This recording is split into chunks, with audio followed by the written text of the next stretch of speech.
मैं आज जो बताने जा रहा हूँ वो कहानी नहीं है, ये एक चेतावनी है। अगर आपने कभी किसी का हक मारा है तो इस वीडियो को बीच में मत छोड़ना, क्योंकि गरुड़ पुराण में जो सज़ा मरने के बाद मिलती है वो अब शुरू हो चुकी है। और जब वो मेरे कमरे में आया तो उसने सिर्फ इतना कहा, तेरा हिसाब बाकी है। उस रात खैरगांव की हवा कुछ अलग थी। सब कुछ सामान्य दिख रहा था, लेकिन अंदर से अजीब बेचैनी उठ रही थी। मोहल्ले में भीड़ लगी थी। रमेश काका अब नहीं रहे थे। लोग कह रहे थे हार्ट अटैक, पर उनके चेहरे पर डर जमा हुआ था। ऐसा डर जो मरने से पहले दिखता है। रात होते ही हम सब शमशान पहुंच गए। आग जलाई गई, मंत्र पढ़े गए और सब सामान्य लग रहा था। फिर अचानक आग एक पल के लिए जैसे रुक गई, और तभी धुएं के पीछे मुझे दो लाल आंखें दिखीं। मैंने पलक झपकी, लेकिन वो वहीं थीं, लंबी, काली, जैसे धुएं से बनी कोई आकृति। बाकी किसी ने कुछ नहीं देखा, सिर्फ मैं। उनकी आंखों की चमक आग से भी तेज थी। मेरा दिल अचानक तेज धड़कने लगा, और फिर धुएं में से दूसरी आकृति निकल आई। दोनों मुझे देख रहे थे। आग उनकी तरफ झुक गई, जैसे वो उसे खींच रहे हों। उनकी आंखें और चमक उठीं। मुझे लगा मेरे आसपास की हवा भारी हो गई है, और तभी दोनों ने एक साथ मेरी तरफ देखा। आग अचानक भड़क उठी, जैसे किसी ने उसे आदेश दिया हो, और अगले ही पल वो दोनों धुएं में घुलने लगे। लेकिन जाते जाते एक फुसफुसाहट मेरे कानों में गूंजी, पहला हिसाब पूरा हुआ। उस रात सब कुछ सामान्य था। मैं गहरी नींद में था, लेकिन कमरे की हवा कुछ भारी लग रही थी। दीवार पर लगी घड़ी धीरे धीरे चल रही थी, और जैसे ही सुई ने 3 बजाए, मेरी आंखें अपने आप खुल गईं। लेकिन मैंने कुछ नहीं सुना था। कमरा शांत था, बहुत सादा शांत। दरवाज़ा हल्का सा हिल रहा था, जैसे किसी ने अभी अभी छुआ हो। मैं उठना चाहता था, लेकिन मेरा शरीर हिल ही नहीं रहा था। और तभी कमरे के कोने में कुछ बनने लगा। धुआं।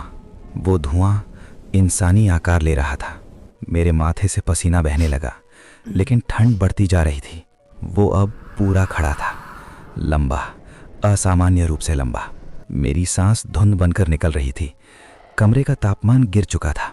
वो अब मेरे बिस्तर के पास आ गया, बिना आवाज। उसकी आंखें लाल। वो झुक गया मेरे कान के पास। तेरा हिसाब 7 दिन। मैं चिल्लाया। तभी मेरा फोन अपने आप हिलने लगा। वो आकृति थोड़ी धुंधली होने लगी। मेरी आंखों में आंसू थे, लेकिन डर अभी खत्म नहीं हुआ था। अचानक वो फिर से पूरा खड़ा हो गया, इस बार पहले से भी ज्यादा बड़ा। लाइट्स तेजी से झिलमिलाने लगी, और फिर सब कुछ अंधेरा, सिर्फ 2 लाल आंखें। जब रोशनी लौटी, कमरा खाली था, लेकिन वो चेतावनी मेरे कानों में अब भी गूंज रही थी। 7 दिन। उस रात मैं पहली बार अपने आप से भाग नहीं पा रहा था।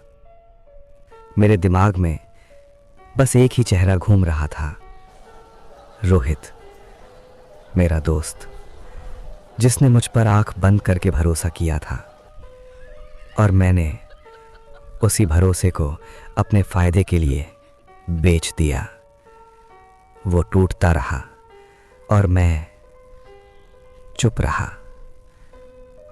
शायद उसकी आत्मा भी चुप नहीं रही। अचानक मेरा फोन अपने आप ऑन हो गया। स्क्रीन पर लाल रंग में बस 2 शब्द थे, सजा प्रारंभ। और उसी पल मेरे हाथों में ऐसी जलन शुरू हुई जैसे किसी ने अंगारे रख दिए हों। मैं चीखा, और तभी मेरी दीवार पर कुछ हिला। वो अकेला नहीं था। मेरी आंखों में जो लाल चमक थी वो मेरी नहीं थी। हिसाब शुरू हो चुका था।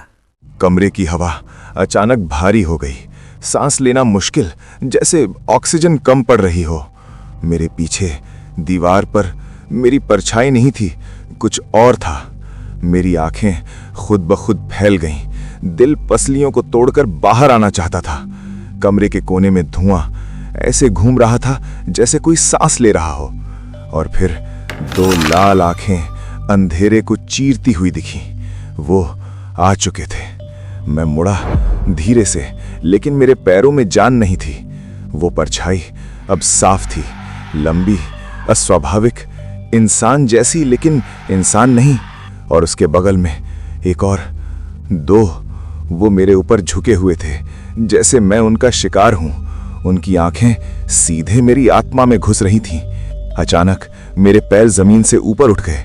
मैं हवा में था, मेरे हाथ कांप रहे थे, मैं कंट्रोल में नहीं था। धुएं से जंजीरें बनने लगी और अगले ही पल वो मेरे हाथों में कस गईं। मेरी त्वचा के अंदर कुछ जल रहा था, जैसे लावा नसों में दौड़ रहा हो। मैं चीखा। उनमें से एक का चेहरा धुएं से उभरा, आधा कंकाल। मैं लटका हुआ था, जैसे अदालत में खड़ा अपराधी। जंजीरें और गर्म हो गईं। जलन असहनीय थी। कमरा कांप रहा था, या शायद मैं कांप रहा था। उन्होंने मुझे नीचे खींचा, जैसे आग की ओर घसीट रहे हों। मेरी आंखों से आंसू अपने आप बह रहे थे। उनमें से एक ने अपना हाथ उठाया और आवाज आई, धोखे का दंड। चिंगारियां उड़ने लगी। मुझे लगा अब अंत है। पूरा कमरा नरक जैसा लग रहा था। मैं बीच में अकेला, दीवारें जैसे फट रही हों। उस कंकाल जैसे चेहरे पर एक अजीब मुस्कान थी। मैं टूट गया। मैं चिल्लाया, हाँ, मैंने किया था। मैंने रोहित को धोखा दिया। अचानक एक तेज सफेद रोशनी, सब कुछ रुक गया। सन्नाटा, बस मेरी भारी सांसें। जंजीरों की गर्मी धीरे धीरे ठंडी होने लगी। वो परछाइयां पीछे हटने लगी और तभी मैंने उसे देखा। रोहित, वो मुझे देख रहा था। न गुस्सा, न नफरत, बस दुख। मेरे घुटने जवाब दे गए। मैं जमीन पर गिर पड़ा। कमरा खाली था, लेकिन जाते जाते एक आवाज गूंजी, कलयुग में न्याय यहीं होगा। सुबह सब कुछ सामान्य लग रहा था, जैसे पिछली रात सिर्फ एक सपना थी। मेरे हाथ ठीक थे, ना जलन, ना निशान, लेकिन अंदर कुछ अब भी बेचैन था। मैं आईने में खुद को देख रहा था और सोच रहा था, क्या सच में सब खत्म हो गया? गांव की गली, चाय की दुकान, सब पहले जैसा था, बहुत ज्यादा पहले जैसा। फिर एक चीख गूंजी। सामने वाले शर्मा जी जमीन पर गिरे पड़े थे। लोग इकट्ठा हो गए। कोई समझ नहीं पा रहा था, लेकिन मैं समझ रहा था। हिसाब। शर्मा जी वही आदमी थे जिन्होंने अनाथ बच्चों की जमीन हड़प ली थी। ये संयोग नहीं था। मैं मंदिर पहुंचा। पंडित विश्वनाथ जी ने मुझे देखा और बस इतना कहा, शुरू हो चुका है। मंदिर की घंटी अजीब तरीके से गूंज रही थी, जैसे चेतावनी हो। रात को मैं खिड़की के पास खड़ा था और मुझे महसूस हुआ कोई मुझे देख रहा है। मैंने शीशे में देखा और मेरे पीछे वो खड़ा था, लाल आंखें।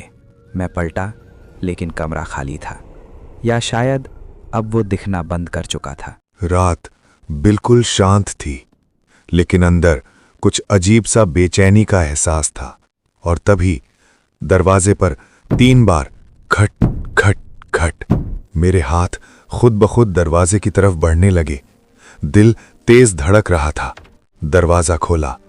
बाहर कोई नहीं था, लेकिन जमीन पर राख से लिखा था, अगला शहर तय।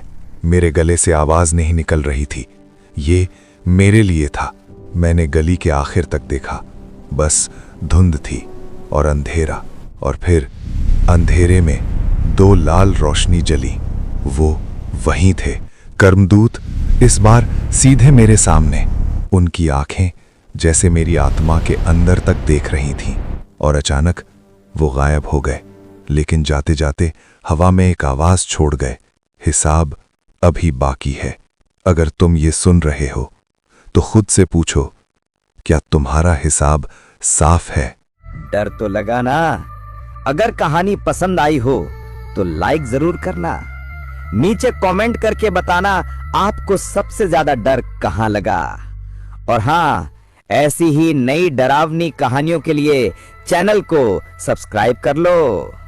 मिलते हैं अगली स्टोरी में। रात को अकेले मत निकलना।